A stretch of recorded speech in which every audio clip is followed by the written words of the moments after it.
it's about to taste fine. Charles yelling green. 50 veins popping on 10. The guy laughing, I told you profit again. PR smiling like I'm just happy we here. While the bracket burns down and the league disappear.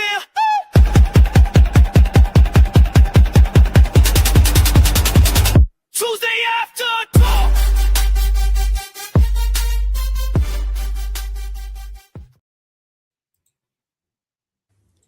Welcome back, Mr. Happy to be here. Hey, thank you for having me back. Per usual. Just happy to be here. I like how he said that. You ended that last week. Just happy to be here. I'm just happy to be here. That's funny because that's what I tell people at work. Just happy to be You're here, buddy. so happy. I'm like, listen, I'm getting paid to be alive. What the hell are you talking about? Like, what do you want from me? If I'm upset about my paycheck, I go get a different job, right? Like, Yeah. Why are you going to be at work upset? That's crazy. I got nothing to be upset about. I'm breathing. I'm alive. And I'm breathing. You're breathing, I'm alive, and I'm breathing. Well, to kind of give people a little bit of a heads up, so I've been going through the VA process, blah, blah, blah, for many moons. I was also in college, blah, blah, blah. All of that has now completed. So I've now went and acquired an income tax job. So from time to time, as this income tax job settles, there's just going to be waves of not me. Today, we're starting the episode a little early. I'm still going to have to leave a little bit into the episode, but we're here. We're happy. We got exactly what we wanted. Bears versus Packers. So we're going to jump on that. Super excited about that. But there was something we were talking about pre-show. And Patrick wanted to talk about it on the show. What were we talking about? Okay, your primary, since you are going to be a full-time working man, Charles, a full-time working income man. Tax. Yep, income taxes. Yes, income tax man. Sleep-wise, what are you rolling with here? What's a full tank of sleep for you? Well, I found out that civilians are so different. Yeah. I'm like a sloth. I like to sleep a little bit more than the average bear, but yeah. We've been manipulated in our early years. Way different, right? You got 3 8-hour blocks in a day. Ain't no reason you can't work 2 of them. Or at least 1.5, 1 2/3. You only need one of those other 8-hour blocks to get some sleep. Now, however much you choose for that 8-hour block, that's on you. I'm comfortably around the 4 to 6 range. Yeah, I'm 6. I think I'm mentally stable with 4 to 6 hours, and this is the crazy part. I don't know how Charles feels. They don't have to be consecutive 4 to 6 hours. Yeah, they don't have. Oh, they never are with me. I wake up, roll over, something scratches me in the night, like the dog's foot. I'll wake up. But I usually sleep through 90% of it. But if I can get like 4 to 6 hours in a night, yeah, I can manage the day. Just fine. I'm just as tired at 4 to 6 hours as I am at 8 to 14 hours. And I know because I used to do this thing called I don't know if you've heard this. Have you ever heard of nap roulette? No. No, but I think I've heard this story before. Yeah. So I do this thing that's called nap roulette, and it's where I'm just like, I want to do it. Yeah, I'm like, I want to. What time is it? Well, it seems like the perfect time for a nap. Let's see what happens. How long is this nap going to be? Till my eyes open, and then I just lay my head down, and sometimes it's 40 minutes, sometimes it's 12 hours. So I have a rule about the nap situation. Yeah. So my rule of thumb is if it's longer than 30 to 45 minutes, it's no longer a nap. You're having a sleep. You went to sleep. That's fine. And there's no judgment. But it's like when people say I took a nap, sir, you were asleep for like 4 to 5 hours. I just got done taking a pre-work nap. I went to sleep from 1 p.m. to 4 p.m. You went to sleep. Yeah. No, you went to sleep. 1 p.m. to 4 p.m. Say about it what you want, Paul. He was just recharging the batteries. I was relaxing. It's taken years of practice to obtain. This is my struggle when it comes to sleep. One, when my eyes, if I go to sleep at night, it doesn't matter what time I go to bed. I can go to bed at 10 o'clock. I can go to bed at midnight. I'm waking up at 3 to 4 in the morning without reason and not on purpose. Oh, and then sleeping during the day depends. If I'm super tired, I can take a nap. But 9 times out of 10, me taking a nap in the middle of the day is almost like non-existent for me. I can't do it. My body won't let me. Yeah. Not everybody is that unfortunate. Yeah. No, so when I lay down to go to sleep, like it doesn't matter if it's 8 p.m. or 2 a.m., right? Like I'm going to be in bed for 2 hours thinking about how terrible of a person I am, about how much I've done wrong, about what I can do better and where I need to be better. And it's like then at last night, in order to stop me from getting close to that edge, I created an entire banked out with details about where it's going to be and how much it's going to cost. My future storage shed conglomerate named SS Storage Security. I've got the whole building figured out. It's got the KFC look. Yeah, it took me about 33 minutes. Wait. Don't give everybody your ideas. It's got the KFC logo. Yeah, they could take it all they want. I'll come take it back. I'm not scared. Spend all the money you want on it, sucker.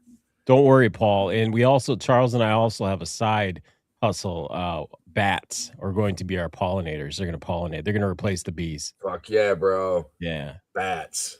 I love bats, dude. Bats pollinate way more than bees. Yeah. Oh, all right. No, it's true. It's true. Listen, I take your word for it. Yeah. I don't go outside, so I wouldn't know. I don't go outside. I don't like bats, but I like what bats do. All right. So a couple future announcements for the show. Turns out when you live in Wisconsin,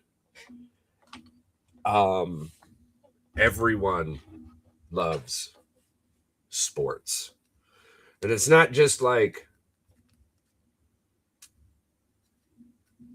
I've had some really good in-depth sports conversations. So we have a guest coming up this month or next. My income tax boss, really good guy. Income tax boss. Income tax boss. Not my income tax boss, but my income tax boss. The boss. The one you report to. No, the one that gets the reports of me from 2 other people. Like that. Yeah, yeah. So he's going above and beyond for this one. Yeah. Wears the really nice shirts to work and everything. Hell yeah. Oh yeah. One that signs the check. Oh, we gotta dress super casual. Let me go dust out my polo. Yeah. He's a really great person. I'm really excited for you guys to get to chat with him and for the guests to get to chat with him as well. So that'll be coming up.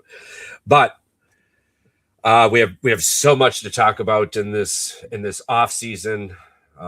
As the off season is approaching, so we're going to get to it. Lots of news in F1. Cadillac joining the F1 squad. So you Americans, we have something close to hold on to, other than of course Red Bull, which you could have had the entire time, but whatever. And then of course something we'll get to on the show here later on also is the Black Monday. We just went through that. Lots of coaches changes. Some of what we figured, some made me right 2 years ago, and others kind of threw me by surprise. But I'm going to allow myself to be Philadelphia Eagles selfish, and I'm hoping that he comes to Green Bay as a special teams coach. But what we are going to chit chat about first. We got to get it out of the way. Get it out of the way. All right. Do it already. Just pull the Band-Aid off. Yes, that's what as I was living my Wisconsin life, I was hearing just some crazy people talk about how they would rather play the Eagles. We'll play the Eagles when we play the Eagles. Blah, blah, blah, blah, blah, blah. But the entire time I'm standing there, and then they ask me, the big cheese. Yeah. We already know what you said. Yeah, who do you want to play? I said the fucking Bears. And everyone's like, Bears. What? I said the Bears. I was like, because it took it took so much for them to do what they did in Chicago. I'm like, there's no way.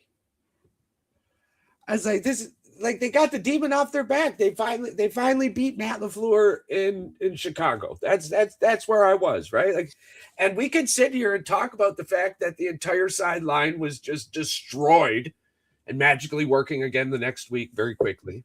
I think pretty much the next day. We could talk about the fact that it took our entire team to get hurt 58 minutes, I think. But at the end, the paper is a W, right? But it took 5 quarters, a 12% play, and an amazing throw across almost 2/3 of the football field into the pocket of a really good wide receiver to win that game.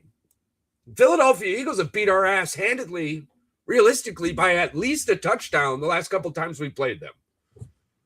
So I was much more confident in playing the Bears. It's almost like a home game to us. Okay, I want to play devil's advocate Lambeau Field right South. now.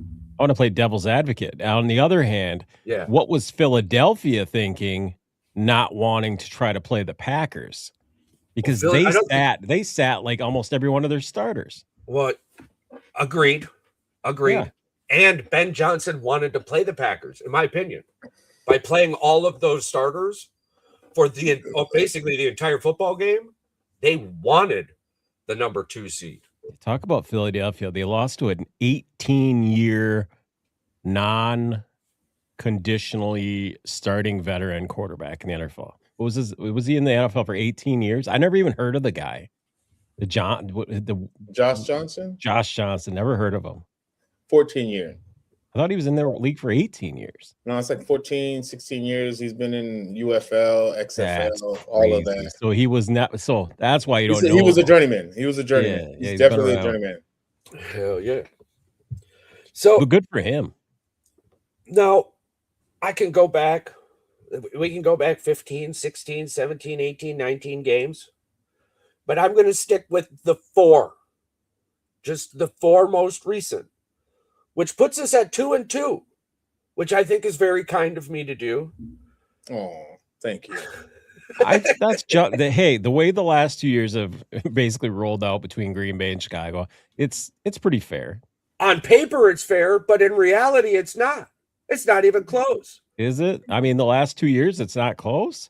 Technically, last year the Packers should have lost. They could have lost. We sat everybody. Both of them. We sat everybody by the second quarter due to a potential injury scare, and our practice squad lost. Yep. I have a few questions. No interruptions until I'm done with my questions. I just got questions. And when I ask these questions, these are just yes or no responses, Charles. I'll let Charles answer. All right. I don't need a thesis. I just need yes or no. Those terms. That was my direct context, though, Paul. Direct context. I'm going to be no innuendo. I'm going to be no subliminals. I'm going to be okay. straightforward. All right. I was super humble. So, question number 1. Jordan Love has been in the league 6 years total, right? Am I correct? Yes. And out of those 6 years, he's been a starter for 3 of them, correct? Yes. Okay. Out of those 3 years, he's only won 9 games or less, correct? Correct. All right. Out of those 3 years as a starter, he hasn't won a division title, correct? Correct. Out of those 3 years, he's made the playoffs as a 7th seed each year, correct? He's made the playoffs all 3 years as a starter, yes. Yes or no? Yes. Yep. All 3 years as a starter, yes. 3 years making the playoffs, because again, I'm going to give credit where credit's due. He has led his team as a starter each year to the playoffs, all 3 previous years. Out of those 3 years, his record is 1-2, correct? About to be 2-2? I mean, yes. I said yes. Okay. All right. Out of those 3 years, he's only had 1 4,000-yard season, correct? Yeah. All right. Caleb Williams has been in the league 2 years, correct? Yep. All right. Last year he threw for about 3,600 yards, correct? Yep. Correct. Yep. This year he threw. Did he get to 30 touchdowns? Hey. Sorry. Go ahead. I'm asking the questions here. You can ask your questions. Nobody has missed 7 games. Listen. Dude, I'm asking questions here. All right. Yeah. No, it's fine. It's fine. All right. Last year he only won 5 games with the most terrible head coach known to mankind, Eberflus. He did just who lost his job again? He should not be on the coaching field. Well, these are yes or no questions. Yeah. Yes or no? 5 wins with a horrible head coach. Yes. With 3 offensive coordinators. Yes. Okay. I would claim 0, but yes. This year, rookie head coach Ben Johnson. Correct? Correct. 11 wins. Right? So that means he's got double-digit wins in his second year in the league. Something that Jordan Love still has not done. Correct? Correct? Uh-oh, Charles left. Oh. He disappeared. He's back. He's back. Unmute yourself, young man. I was trying to unmute myself, but turns out that was the wrong. It was the wrong button. Hasn't won. Don't worry about him down there. Let it go. Again, Jordan Love hasn't won a 10-season game. Correct? Correct. All right. So in year 2, not only does he have a double-digit winning season, has a division title, also has a higher seeding in the playoff than Jordan Love has ever had. Mm-hmm. Correct. Okay. Now, am I excited about this game? Absolutely. Again, it's not just a playoff thing when it comes to the Packers and the Green Bay and the Bears.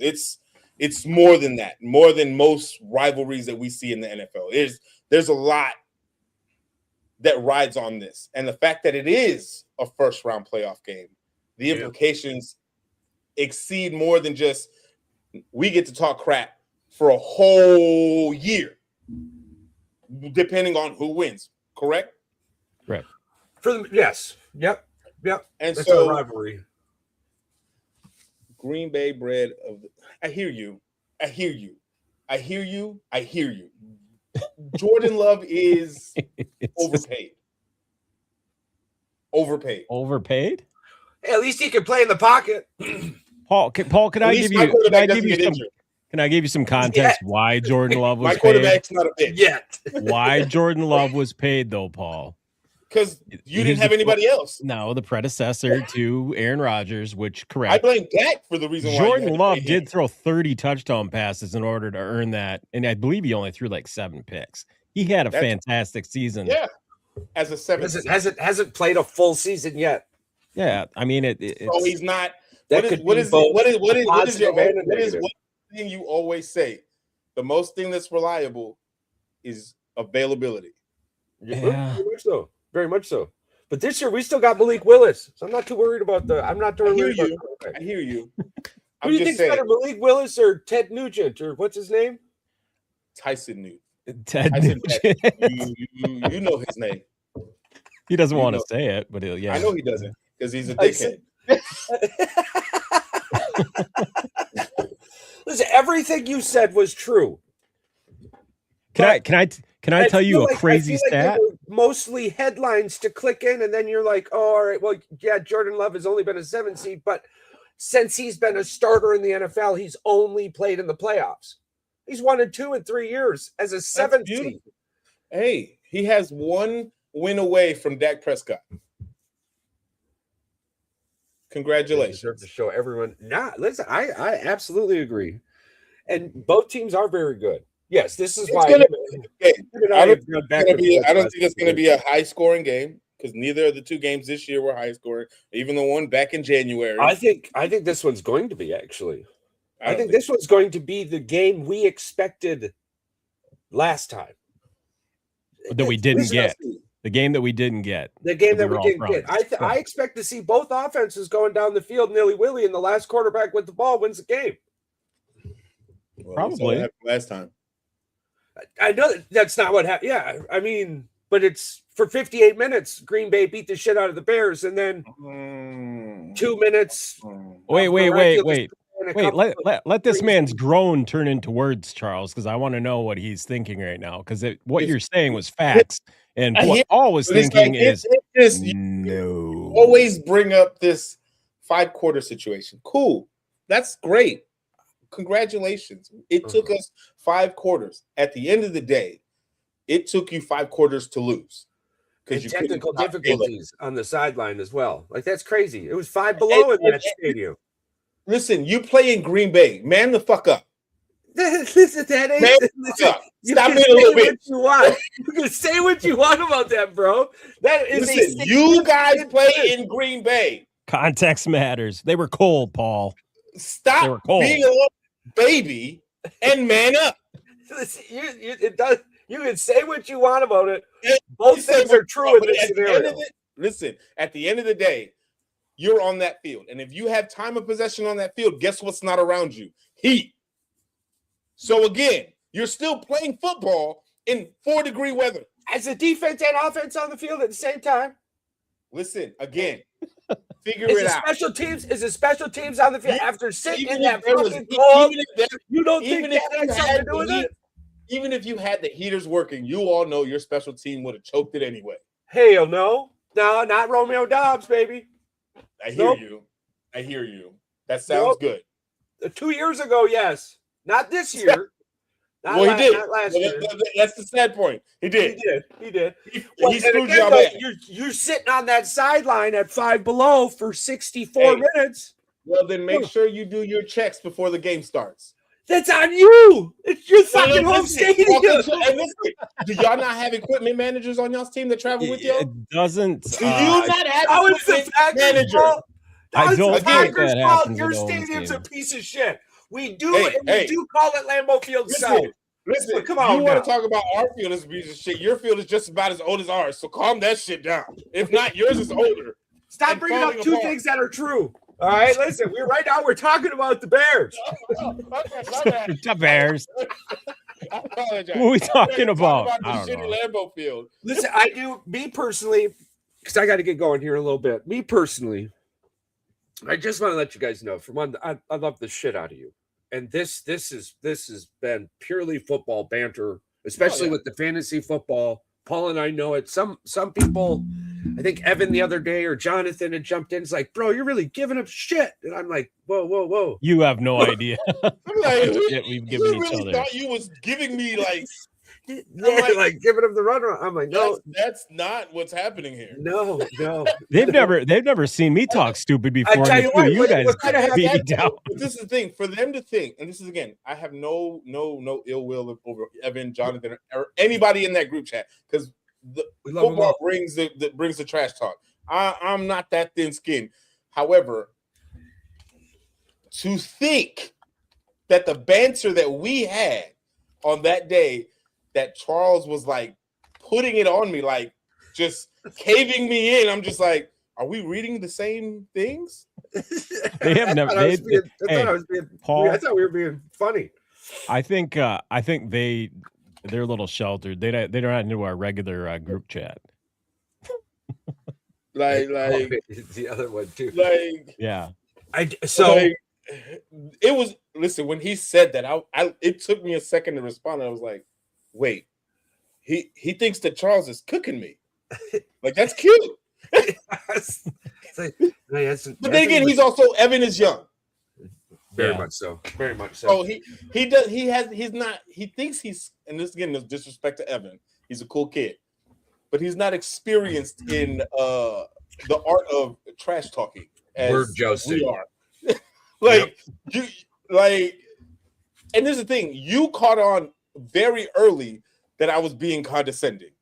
Very much so. Caught on because again, this isn't new for us. Yep. He did not catch on. No, he didn't. Well, and maybe he jumped in halfway through. But he was like, "Yo, Charles," I'm like, he did try to jump. He did try to give some back though with the fantasy smack. I was super excited about that. I mean, listen, it's like he's trying to run before he can crawl. And it's like the kid. It's like some of the kids at work, right? It's like, listen, I'm not going to tell you not to talk, but if your belt's dirty, I'm going to be upset with you. Right? Like, so it's the effort. I love the effort. That's what we're looking for here. But I need you to pay attention to the details. So awesome. Absolutely. What are you doing for New Year's Eve? I'm almost 40. I'm not going anywhere with you. I'm going to sleep. Don't call me. You got to be. What is it? You got to be this tall to ride this ride. Listen. I'm almost 40. I'm not going outside. So here comes our picks. Packers, Bears. I'm ready. I really do think that this is going to be an offensive showdown. Right now, I think the weather partially favors the Bears, but that's the Bears team that showed up against San Francisco, not the Bears team. Are they still calling for rain? Still calling for rain? Yeah, in Chicago. Yeah. This is Midwest love. Favors the Bears run game. Yeah, it does. But again, and we can break down the fact that Green Bay has stopped Chicago's run game. Chicago's run game is best on the outsides. Green Bay, both times your running backs have got sub 80 yards on us. I'm going to expect Evan Williams to be back as well in the backfield. The Bears do have the number one rushing team since the half. And they do. We're getting Rome back after him. He's been out for 5 weeks. Yeah, absolutely. Back, so. That's I think. I mean, we got Jordan Love, Jaden Reed, Christian Watson, Matthew Golden, and even Luke Musgrave is coming in there. He's not Tucker Kraft, but man, he's making some really good catches. But that's why I'm leaning on this being more offensive than defensive. Green Bay doesn't give the ball away. I mean, and if we do, it's like in the first 30 seconds, and Jordan Love's just like, "Hey, take this. I need to get it out of the way. I don't want to think about it later." It's kind of how he plays the game. Before you make predictions, over under 4th and 1 shotgun run. One. 11. There's going to be one. Oh yeah, there's definitely going to be one. I say 3. But I think it's going to end up being a wide receiver screen pass. It's going to have to be a really close game for there to be 3, Paul, and I don't think the game's going to be that close early. I didn't mean to say it out loud. I don't trust LaFleur not to. A 4th and 1 shotgun wide receiver screen pass could go to the house anywhere on the field. It could.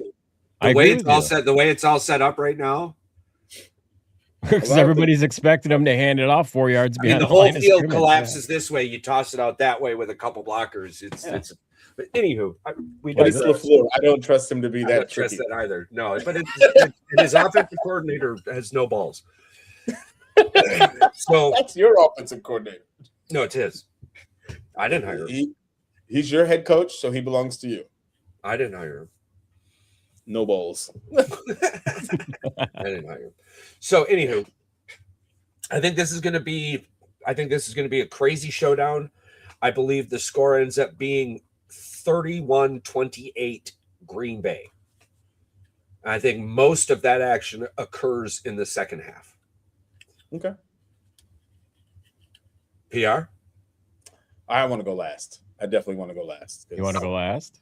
All right. Patrick? I agree with Charles. This is going to be one of those. It's going to be a knife fight. This is going to be a back and forth type football game. To me, this is what we got Josh Jacobs for. 110% playoff football. Yep. We finally need him to do something, which is hold on to the rock, pound it in. Offensive line is going to have to do a better job of obviously protecting Jordan Love and allowing him to get outside of the box to be able to throw it to Musgrave, get it to the wide receivers. I think Golden's going to have a couple catches here, Dobbs, and we're going to see a good game. But I think Green Bay 27, Chicago 23. Before you say something cool about Matthew Golden, there's a lot of people out there, first round wide receiver bust, yada yada. He's actually the only player offensively on the Packers squad that has had 2 significant game-making moments. He had a 4th down catch against Cleveland, and then he had another catch against Cincinnati. I just want to say, I don't think he is a bust. I'm not agreeing with the other people that are saying that. Very good.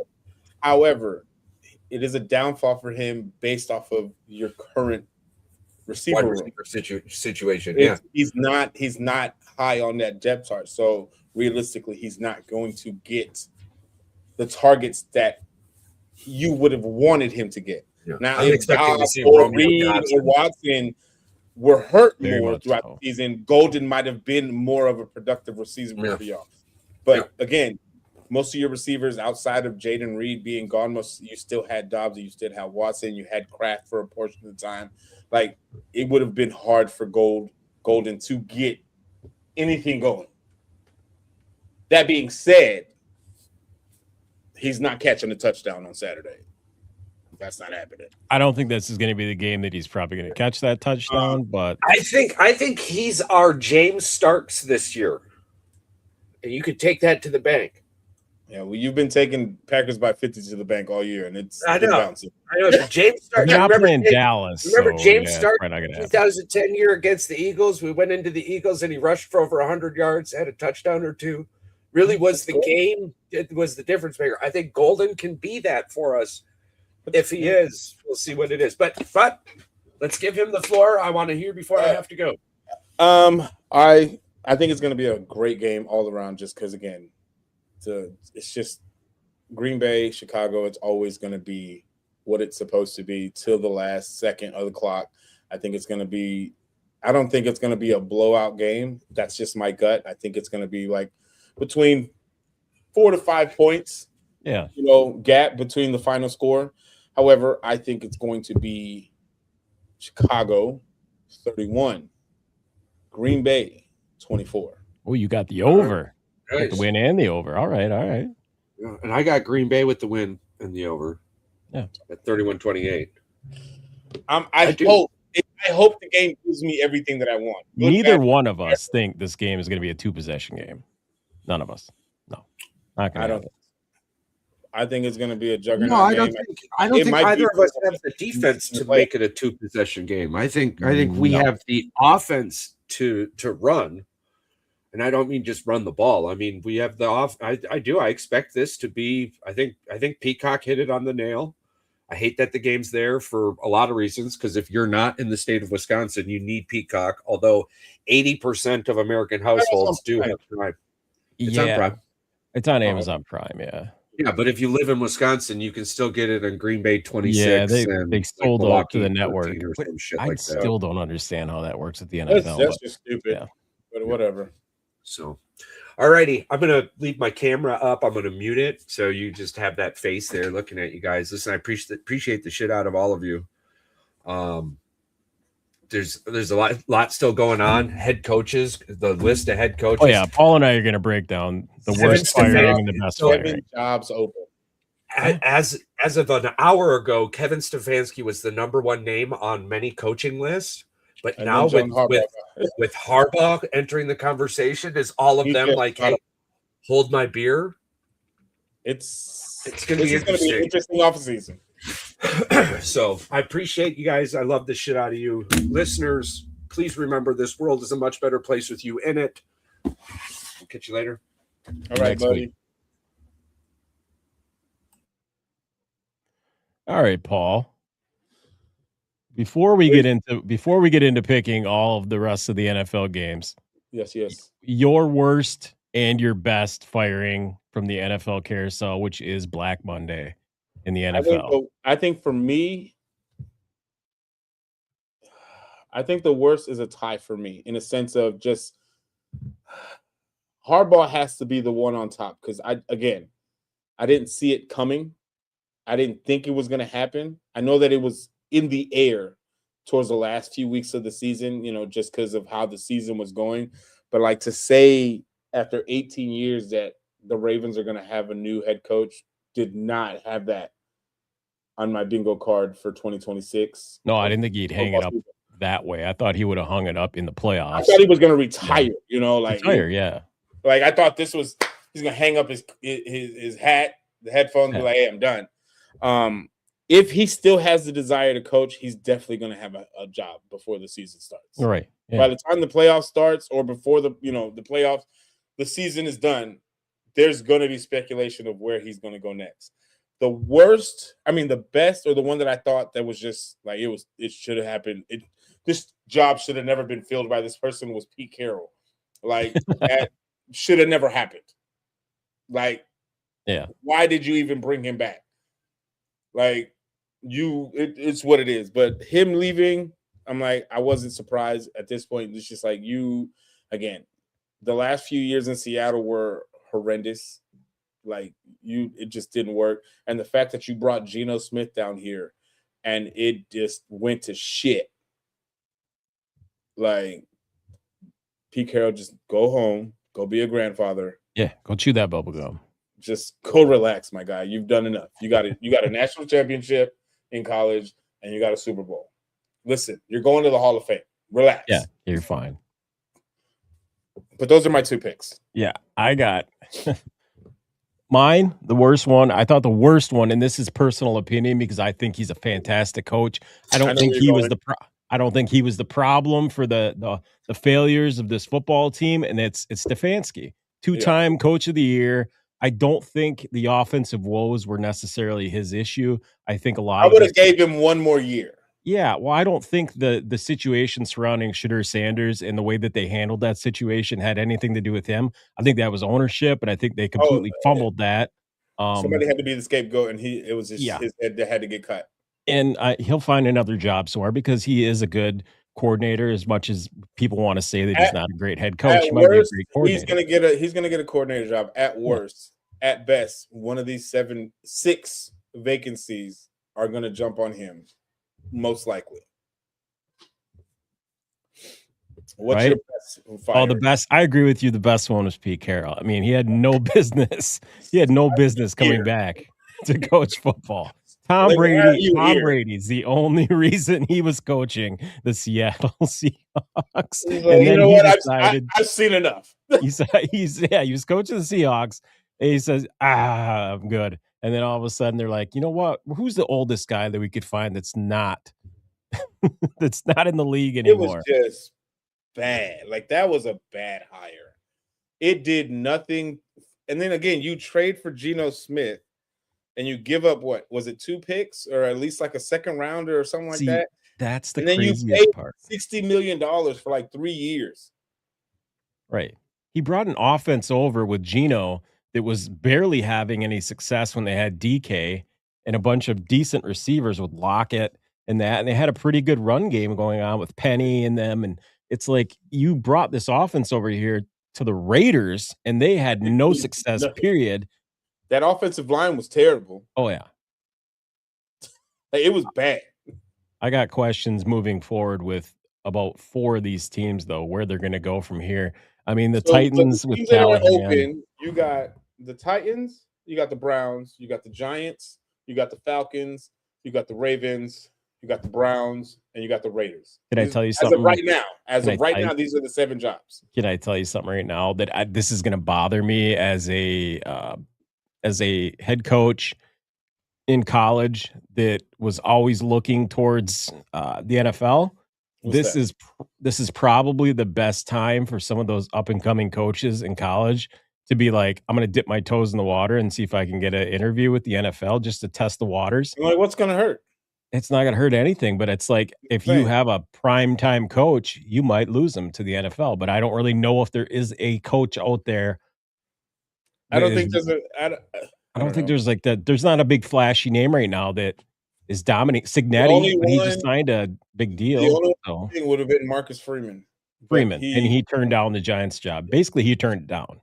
Yeah. So I'm like, I don't think there's very big names that either are available because 1, they either just signed an extension or 2, they just got a new head coaching gig at a bigger school than what they were at before. So it's going to be hard to pull them from that college job. Well, right. Like especially Franklin, now. Yeah. Like Franklin, when he went to Penn State and now he's at Virginia Tech, he just signed a 5-year deal there. So he's out of the picture.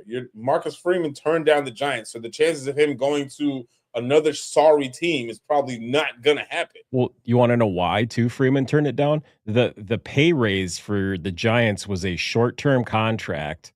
And I believe it was only like 4 or 8. Like I think it was only like $2 million more a year. And let's be real. If he did anything, let's say he took the Giants job and he didn't do anything within the first 2 to 3 years, they were probably going to fire him anyway.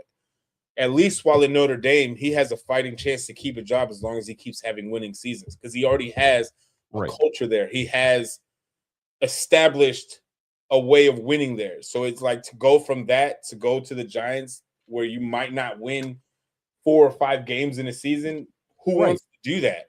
Well, yeah. I mean, to be honest, almost like you're torpedoing your career when you do something like that. Well, I don't think he wanted to go hang out with Jackson Dart, Scattaboo, and Neighbors. Did you see the quote with Neighbors, by the way? He just wants the ball. Yeah, and then he asked he asked his backup quarterback there, he goes, "Why me?" or whatever. He goes, "Why not you?" He goes, "Injuries happen to everybody.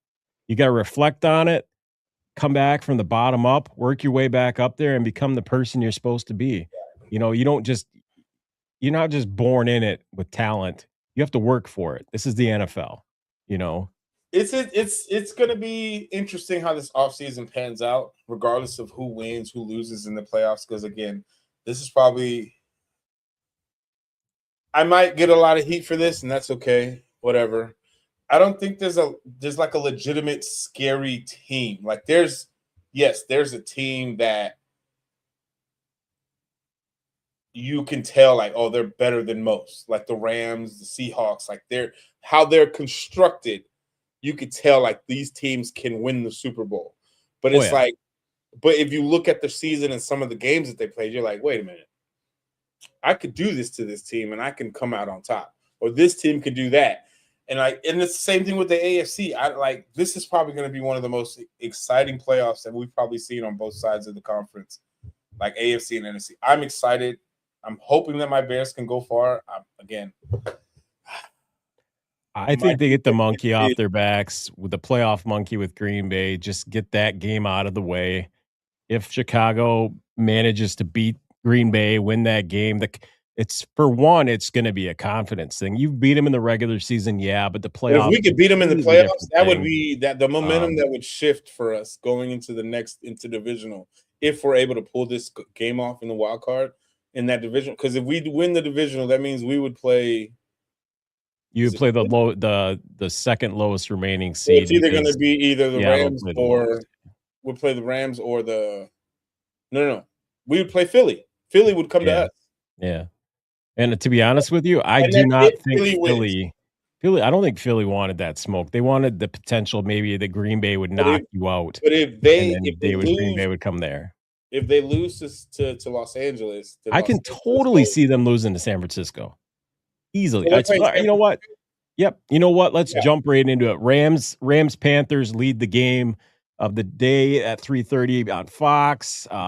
That's the first game. I think the Rams just destroyed Panthers. It's not even. It probably will not. I don't think it's going to be a. Listen, I'm not taking away from the Panthers. They had a great season, despite them being 8-9. Congratulations, all that. However, I don't think what happened earlier in the season is going to happen twice.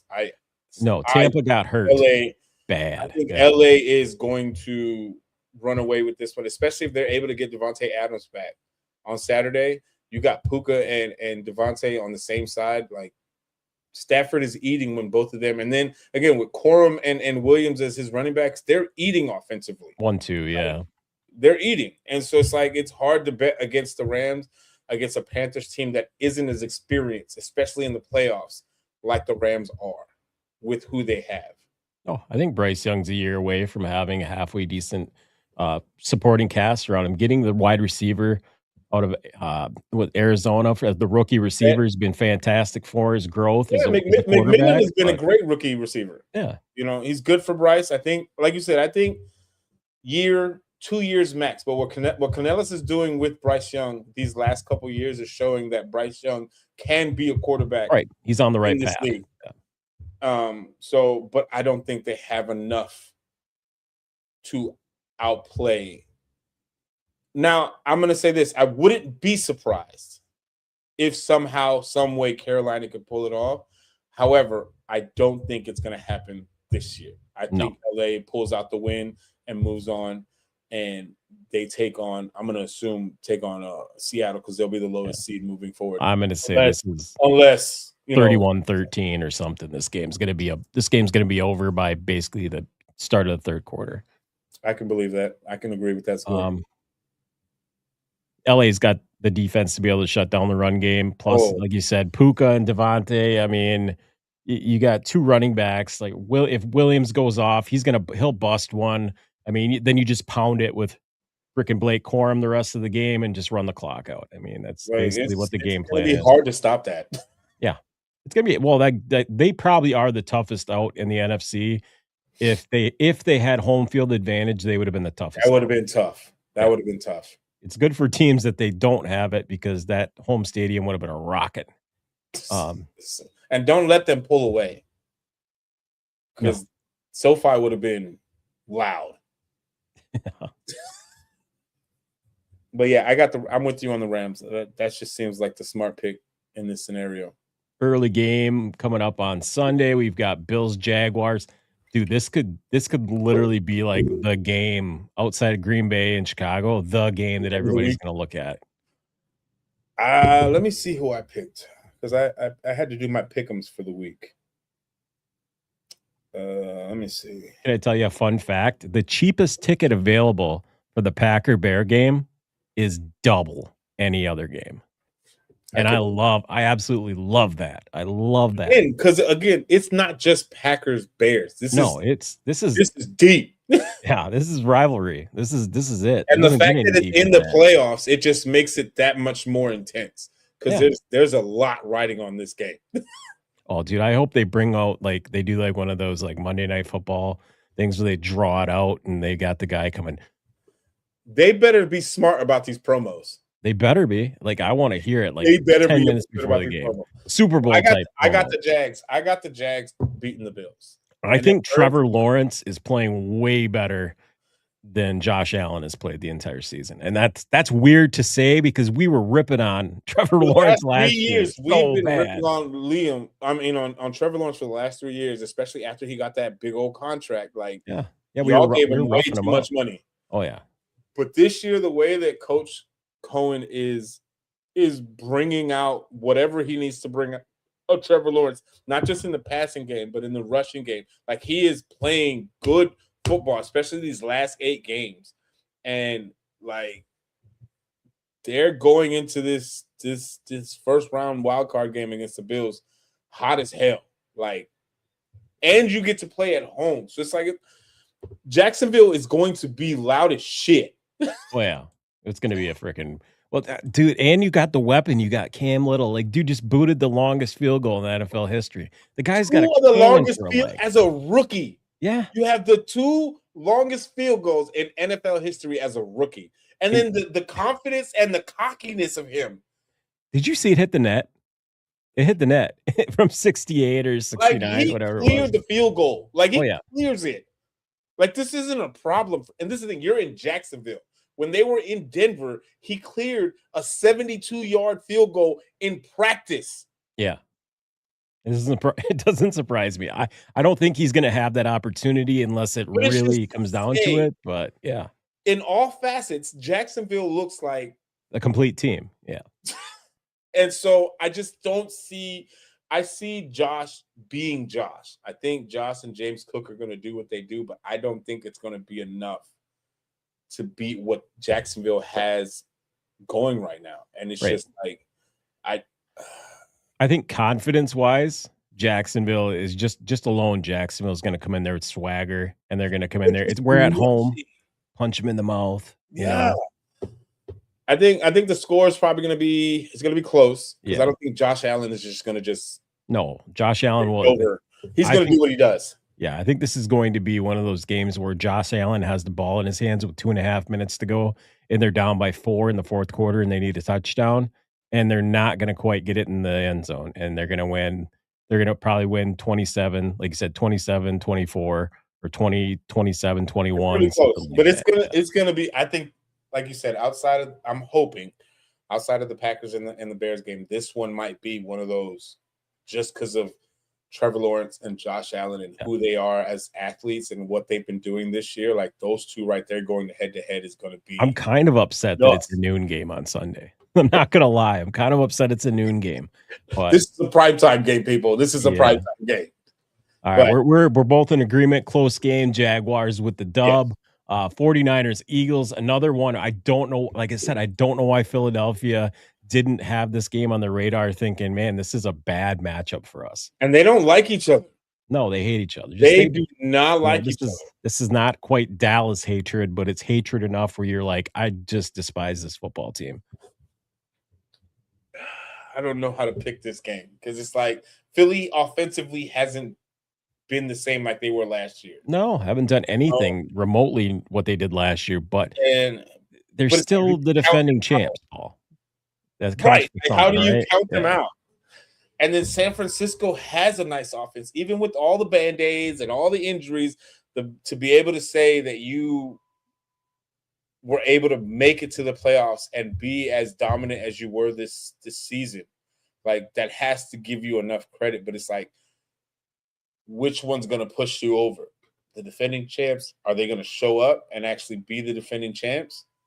Because you're playing in Philly. San Francisco has to come to Philly. But again, San Francisco, I don't think they're just going to lay down. Purdy can't afford to have a 3-interception game, or this Philly's going to run away. Going to be more explosive because you can't afford Jalen Hurts to have 180 yards passing game and think you're going to win every single time in the playoffs. No, like it's not going to work. Even if he has 3 touchdowns, but it's like which running back is going to show up more? Is it CMC? Is it Barkley? They're both pass-catching running backs. They both can get it from the back. They both can run north and south, east and west. Like, they're both able. Which receiving core? Granted, if you look at it, Philly has a more dominant receiving core right now because with A.J. Brown and Smith healthy, they're better. You know, I think the tight ends kind of cancel themselves out with Kittle and Goddard because they're both just amazing pass-catching tight ends, and they both can block. But again, like you said, Purdy can't afford to have a multiple interception game and think that they're going to win. Oh, I mean, in San Francisco, with all their woes, they still kind of have a kicking problem. I mean, they do have a kicker, and they're way more confident in them than they were last year, but they still have kicking woes. And that's something that Philadelphia doesn't. They've had the same kicker for years. Yeah. Akers, baby. This one is my gut says San Francisco, but I feel like I have to go Philly. And I think it's going to be 28-21. 28-21 Philly.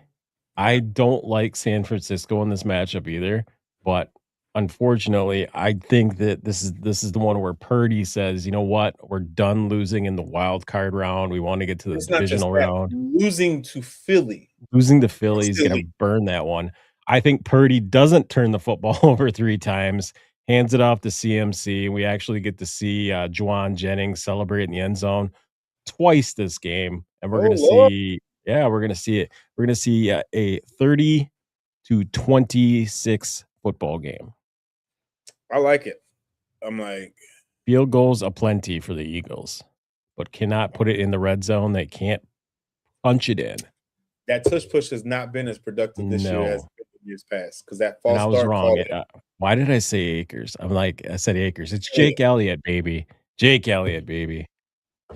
It's going to be interesting. I'm cool with that though, but I'm going to stick with the Eagles. What's the next game on the card? The nighttime matchup is another banger. The Chargers, who have been the bugaboo and the thorn in everybody's side this offseason, poking fun at everybody because of, what's going on with the quarterback Herbert, talking trash a lot and having Harbaugh there.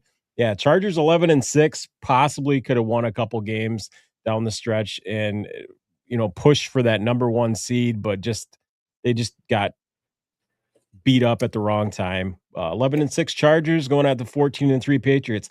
I thought that New England would be the easiest out of anybody in the AFC, and boy, could I ever be more wrong. No, I couldn't be. I'm definitely way wrong on this one.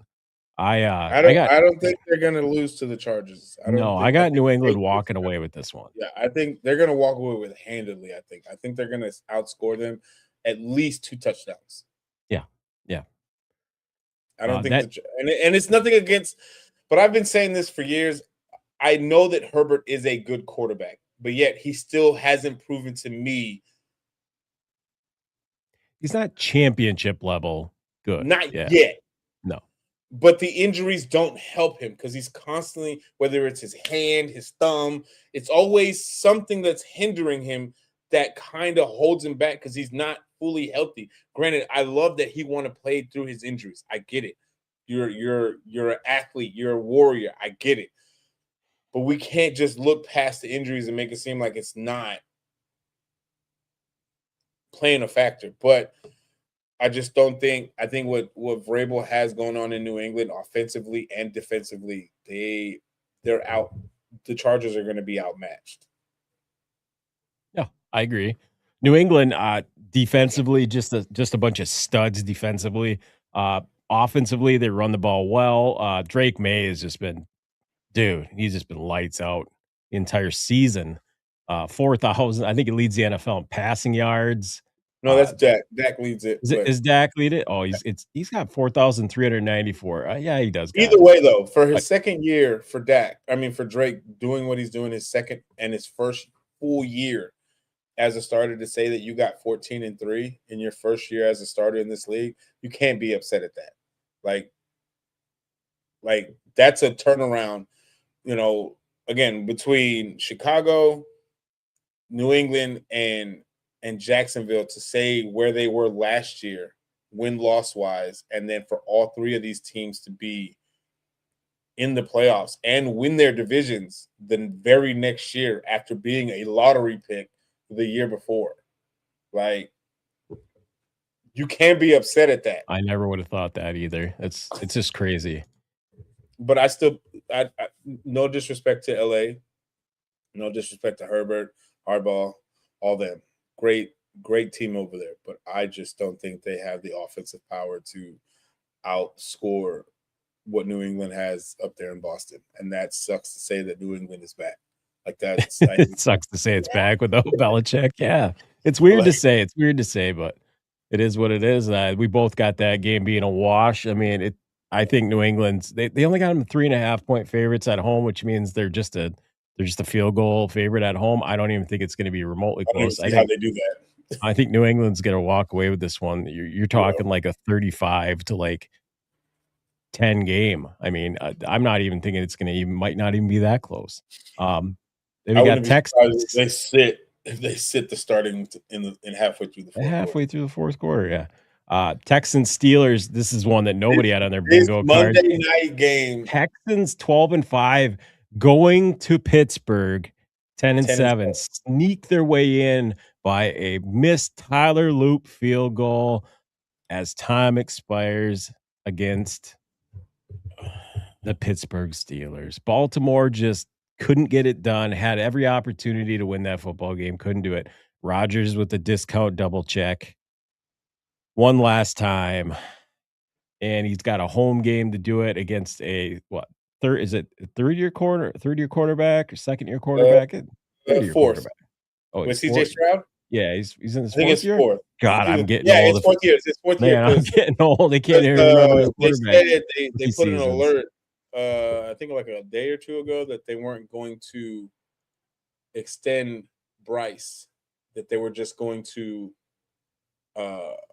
pick up his option or whatever. Pick up his fifth-year option and see what he does next year before they offer him a big deal. That seems like a new thing to do. That's kind of like what they do in baseball contracts. That's what they were. That's the same thing that happened with Justin Fields. They were debating whether we're going to either pick up his fifth year or let him walk. Well, either he's going to earn himself a nice payday if he does well, or he's going to get traded somewhere. Get traded somewhere else. Yeah. And so, it's I have the Texans winning this game on the road. I can't see Aaron Rodgers putting together. Like, he looks so slow versus Baltimore, Paul. I don't think he can keep up with the Houston's defense. There's no way. No, I want to say I don't want Rodgers to go out like that, just because I hate to see anybody who's going to be a Hall of Famer completely get their ass kicked. But you're 42 years old. He might literally get his ass kicked in this game. You're 42 years old. Like, you struggled against Baltimore. Yeah. Houston's a different animal. That defense is no joke. Fast. Yeah. And that's just the front. We're not talking about your secondary and your linebackers. We're just talking about you got Will Anderson and Hunter coming for your head. Yeah. Constantly. Every play. And Daryl Stingley as a ball hawk. I mean, you got to watch out for him. You can't throw anything over the middle. Safeties are freaking playing tight. Oh, yeah, they hit really hard. Oh, yeah. Am I going to get joy of watching this old man get smacked around?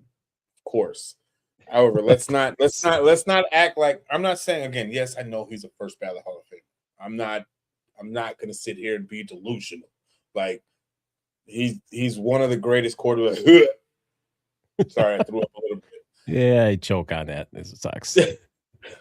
However, it is what it is. You know, he is a first ballot Hall of Fame. It's not up for debate. However, the way that Houston has turned their season around from how they started to be able to go and say they got 12 wins out of a horrible start to the season. 0-3. 0-3 is how you started the season, and you ended up with 12 wins, and you're going to go to Pittsburgh. Like, I'm sorry. That's like on a silver. To me, respectfully, Pittsburgh, your streak of one and done is going to continue.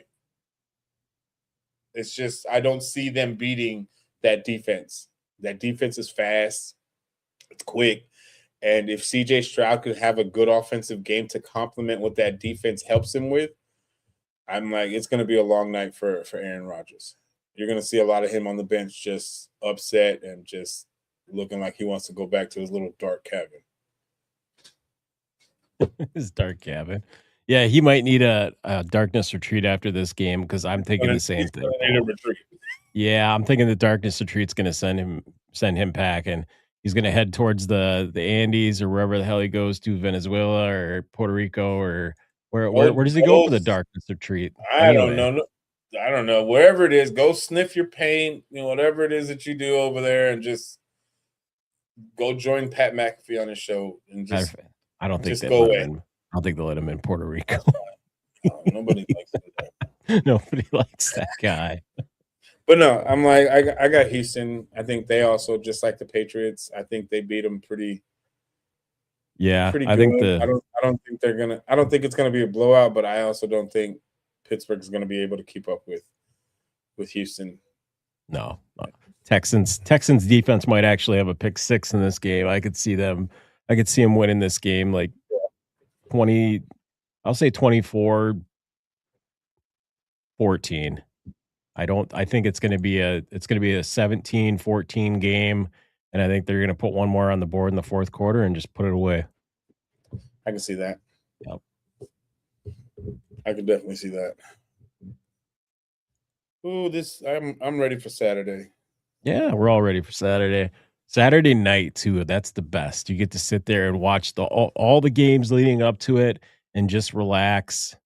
And then all of a sudden at 7:00, you're like, all right, don't talk to me. I need to just sit here and freaking concentrate for a minute. I told my kids, listen, on Saturday, leave me alone. Just don't talk. Don't talk to Dad. Yeah. Leave me alone. Be on your tablet. I don't care what it is that you're doing. If you're not bleeding, if it's not broken, if you're not dying, don't talk to me. I'll cook dinner so that way you have something to eat. Everything will be ready for you. Unless you're going to sit here and watch the game with me, I'm going to be in my room, in my chair, watching this game, focused, till that clock hits 0 and it says final on the screen. And I pray to God that we get it, because Jesus Christ. I got a fun fact for you since you're a Bears fan.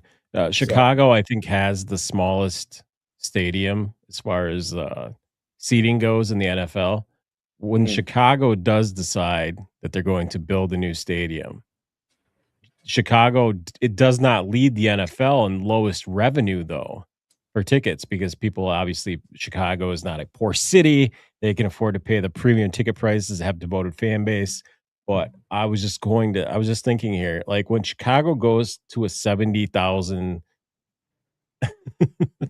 uh, stadium here, they're going to just dominate the market because they are like in the middle of the pack, and Dallas has cheap seats compared to the rest of them, which is weird.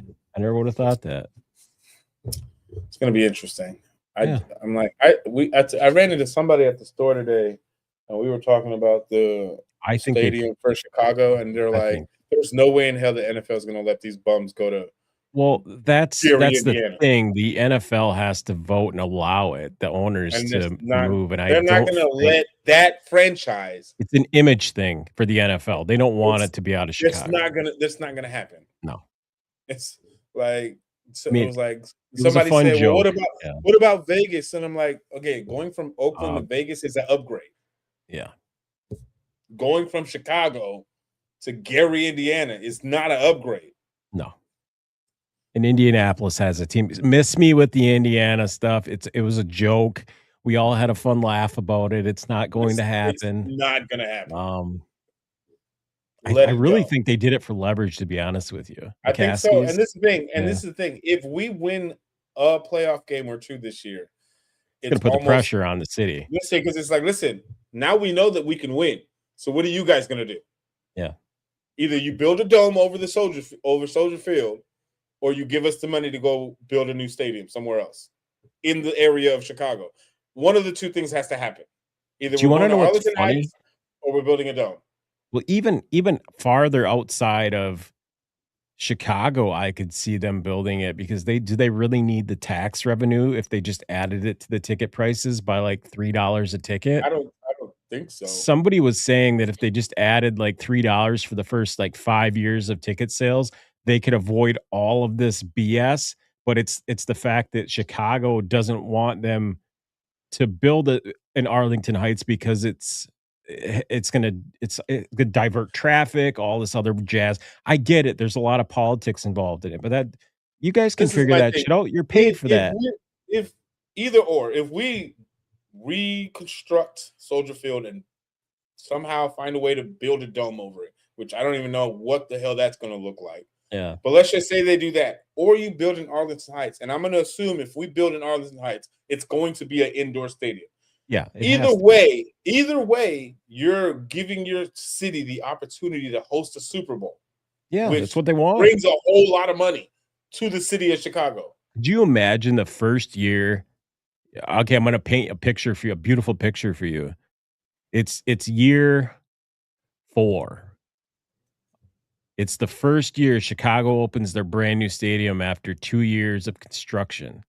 Yes. They're going in, the Super Bowl was optioned out. It was hosted.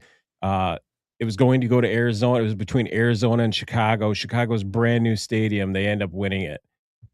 And you roll in there with your young quarterback, your young offensive coordinator, head coach, brand new defense, brand new offense. The money is going to just coming straight through that stadium. Yeah, could you imagine what them ticket prices would be too? Expensive as hell. People have been waiting for freaking 20 years to enjoy something like that, to have it be home in Chicago. If you're able to have a new stadium or an upgraded stadium with a young franchise quarterback and a franchise head coach with a team that can actually win games, the city of Chicago would be, their wallets are going to open up every season. Yeah. Well, look what it did to the Cubs. I mean, the Cubs will always have people at their games, but when they won that World Series, playoff games were just different at Wrigley. I remember the year that we won. That same year for Father's Day weekend, I went to Wrigley Field as a Father's Day present to myself. And the ticket that I bought, it was on the right third base foul line all the way back to the outfield, like right in that little corner, right where the ivy is and everything. Yeah. The ticket that I paid $136 for that ticket. That same seat for Game 3 of the World Series was damn near $1,500. Yeah. That's a hike. That's a hike. But I'm like, that's what happens when you have a winning team. Oh yeah. And this is the thing. People are going to pay that because, again, especially if you haven't been able to see your team do something like this, these are moments that you just don't want to just walk away from. So it's like it's a one in a lifetime thing. I'm hoping that it's just not a one-off thing.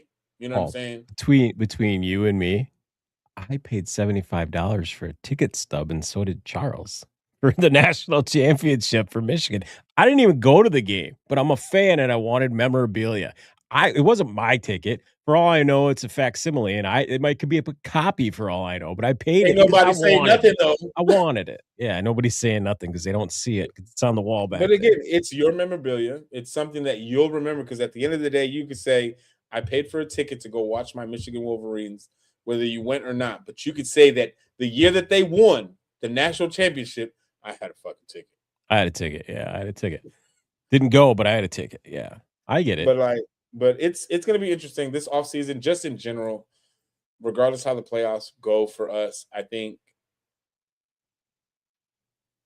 that because what we addressed, bear down, baby, bear down. What we addressed in the offseason last year offensively that we should have been doing for years, I think now we can go back and focus more on our defense, on our rush, our secondary, and fill those holes. I don't think the offense is a handicapped issue anymore. Matter of fact, can we add to it? Yes, we can add to it for depth. The only thing that Chicago realistically needs to do outside of fixing some defensive gaps and miscues is get more consistency with the offense, and that's going to come with having a new offensive coordinator in year 2, 3, 4, 5. Yeah, the glue's going to be there. The glue's going to set, and the meshing is going to be fine. The players are going to get to know each other better as the years go on. And I'm like, to say that after a rookie head coach to get 11 wins. However, people want to see how it is, barely winning. I don't care. Well, Paul, as not even being a Bear fan, I can tell you this right now, and I think Charles, regrettably, might gag in his mouth or agreeing with me by the same thing is Chicago Bears have completely bought into Ben Johnson. It's a culture change in that locker room. They're sold on this guy. Yes, and they're ready to go through everything and anything. Because he's proven that, hey, if you follow me, I'm going to get you to the other side. Right, dude, just ripping his shirt off. The fans are going crazy. The women are going crazy. The players are going nuts. The morale is so different in that locker room. And he's changed it single-handedly with the coaches that he's hired, the people that he's put in that locker room. Like, he has single-handedly flipped the mindset. Because we all can say winning and losing is contagious. And if you can't change your losing mindset to a winning mindset, then you're never going to win anything. And Ben Johnson's like, we're done. We're done losing. Yeah. No, that's a culture that needed to be changed, and I'm glad that it did for Chicago because the city needed it, the fans needed it, the division needed it, the rivalry needed it. Yeah. And so I'm content. Again, people keep asking me, but what if you guys lose? You're still going to be happy? I'm like, yeah. I don't think you realize where we're at right now. As far as the organization, I'm like, I'm happy where we're going. Like the progress is going. The same thing. He goes, you guys don't understand because you've been spoiled so long. He goes, I am just happy. He goes, none of us expected this. The exposure that people are actually talking about the Bears again. Like the Bears being in their mouths. Yeah. Like right now, the Bears are a team that people are like, people don't go, the Bears. No, nobody is saying the Bears because San Francisco said the Bears and they almost lost to the Bears. The Green Bay lost to the Bears and could have lost twice to the Bears. Philly said the same thing. Yeah, we went into Lincoln Financial Field and said, "Well, hold this real quick. You dropped this on the field. Hold this L." But I'm like, again, regardless of what happens Saturday, I'm telling you right now, I am the only way that I could be upset if we get blown out Saturday. If we get blown out Saturday, I'll be upset as hell. I do not think that that could be the only thing that can take my joy away. Not going to happen. Caleb Williams has proved a lot of things to a lot of haters and a lot of doubters. Say what you want about his fingernails, which he does it for his mother, and he does it for autism and kids on the spectrum and whatnot. I feel like if you make fun of him because his nails are getting painted, I feel like you got a crush on him at this point. Right. Say what you want about the guy.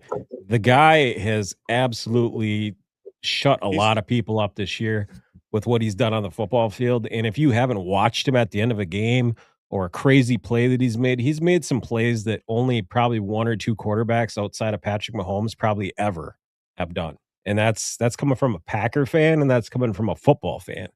So, like, he's made strides from last year to this year. And to say that he hasn't improved, yes, I know his completion percentage isn't that great. Again, he's getting better now that he has a competent coach that believes in him and is using his skills and his talents the right way. Like, he's only going to get better as the year goes by. Like, there's no way that you can tell me, regardless of who you root for.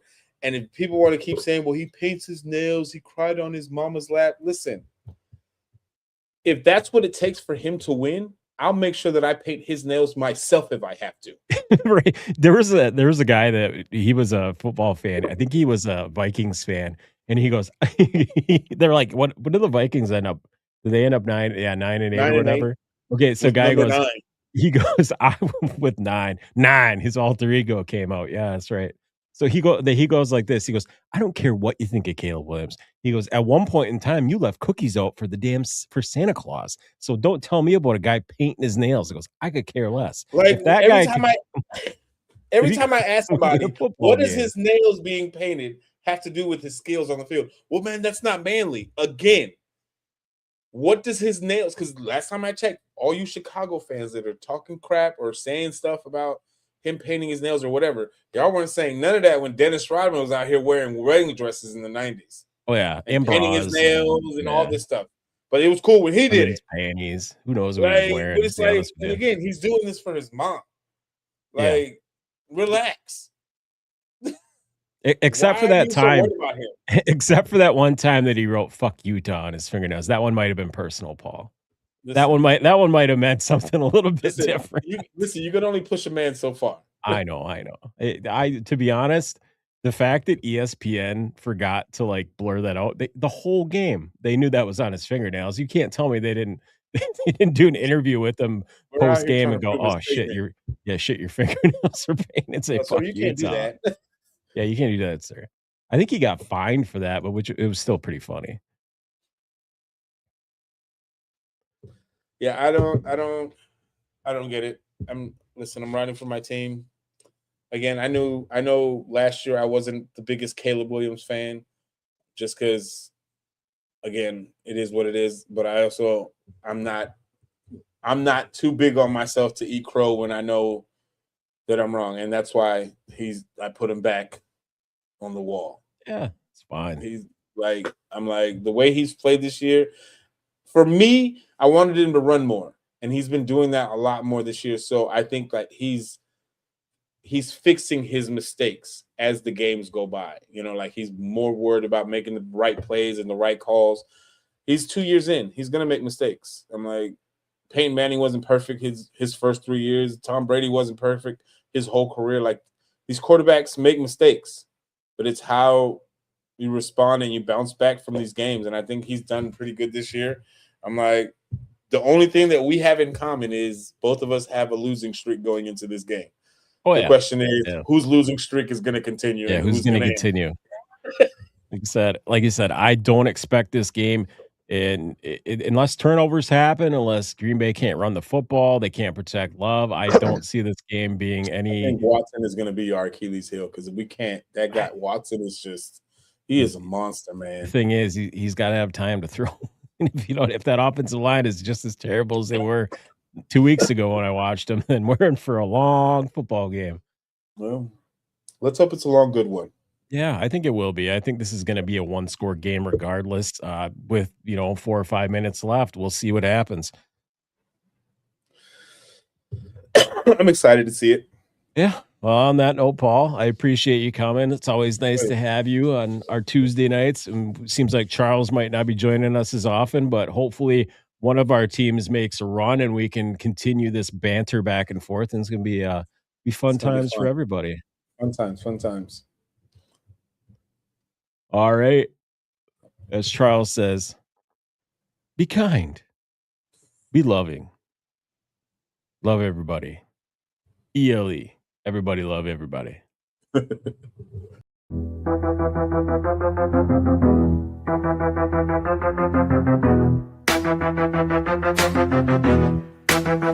Yo, it's time to dip. Lights low and the mic off. Boys with the heat, yeah, we blast like a Molotov. Said what we said, no regrets in the air. If you ain't subscribed yet, bitch, don't you dare. Rate it 5 stars, hit that share like a blunt. Tell your homies, tell your mama we on front. We the truth in the booth, no cap, just flamed. If you fuck with the crew, you remember the name. It's goodbye, goodbye to the tribe. We fucking love you, now feel this vibe. Out this bitch with a mic drop kiss. Thanks for riding, we gone, but you won't miss.